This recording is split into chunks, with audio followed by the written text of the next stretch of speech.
పిరాయింపు ఎమ్మెల్యేల కేసులో తెలంగాణ అసెంబ్లీ స్పీకర్కు నోటీసులు జారీ చేసింది సుప్రీంకోర్టు. కోర్టు ధిక్కరణ కేసులో నోటీసులు జారీ చేసింది. శాసనసభ్యుల పిరాయింపు కేసులో వారం రోజుల్లోగా చర్యలు తీసుకోవాలని సుప్రీం ఆదేశించింది. లేదంటే స్పీకర్పై కోర్టు ధిక్కరణ కింద చర్యలు తీసుకుంటామని సుప్రీం హెచ్చరించింది.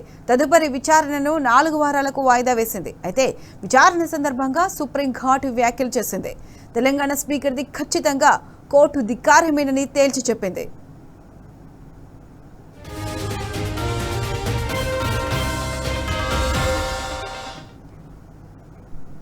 రెడ్డి అంశానికి సంబంధించి పూర్తి అప్డేట్స్ మా ప్రతినిధి లివిల్ అందిస్తారు. లివిల్ చెప్పండి.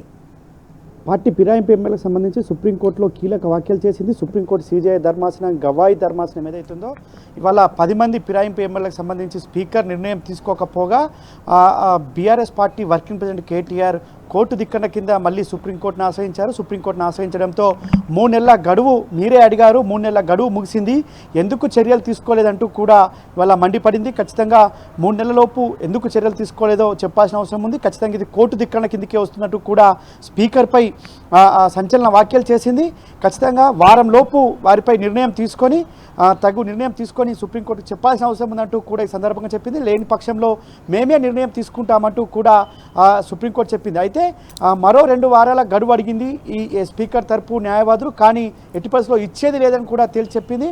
మీరు వారం లోపు నిర్ణయం తీసుకొని మరో వారం లోపు మాకు చెప్పాల్సిన అవసరం ఉందంటూ కూడా ఈ సందర్భంగా సుప్రీంకోర్టు జస్టిస్ గవాయి నేతృత్వంలో ధర్మాసనం చెప్పింది. అయితే ఒకవేళ మీరు నిర్ణయం తీసుకోకపోతే మీరు ఖచ్చితంగా సెలబ్రేషన్స్ ఎక్కడ జరుపుకుని న్యూ ఇయర్ సెలబ్రేషన్ నిర్ణయించుకోవాల్సిన అవసరం ఉందంటూ కూడా మండిపడింది. ఖచ్చితంగా వారం లోపు నిర్ణయం తీసుకోవాల్సిన అవసరం అయితే స్పీకర్కు ఉందంటూ కూడా చెప్పింది. అయితే స్పీకర్ రాజ్యాంగానికి ఏదైతే కాన్స్టిట్యూషనల్ బాడీ అని చెప్తున్నారో అది కాదు, ఖచ్చితంగా రాజ్యాంగానికి లోబడే పనిచేయాల్సిన అవసరం ఉంటుందంటూ కూడా ఈ సందర్భంగా గవాయి కొన్ని కీలక వ్యాఖ్యలు చేశారు. సుప్రీంకోర్టు గతంలో చెప్పిన ఏదైతే ఉందో ఈ పాటించలేదు కనుక ఖచ్చితంగా సుప్రీంకోర్టు కోర్టు ధిక్కరణ కిందికి వస్తున్నట్టు కూడా ఆగ్రహం వ్యక్తం చేశారు. గతంలో కూడా అనేక సందర్భాల్లో ఎందుకు ఈ విధంగా మీరు నిర్ణయం తీసుకోలేదు, మీకు వారము 2 వారాలు నెల అంటూ గడువు ఇచ్చాం కదా, గడువులను దాటి కూడా ఎందుకు మీరు చర్యలు తీసుకోలేదంటూ కూడా ఆగ్రహం వ్యక్తం చేసింది. స్పీకర్కి ఎలాంటి రాజ్యాంగ రక్షణ లేదు అంటూ కూడా ఈ సందర్భంగా మండిపడింది.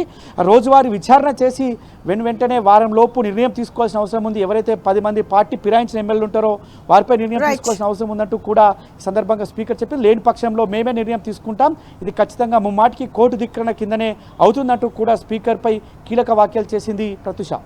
Right, Levil. Thanks for the live updates.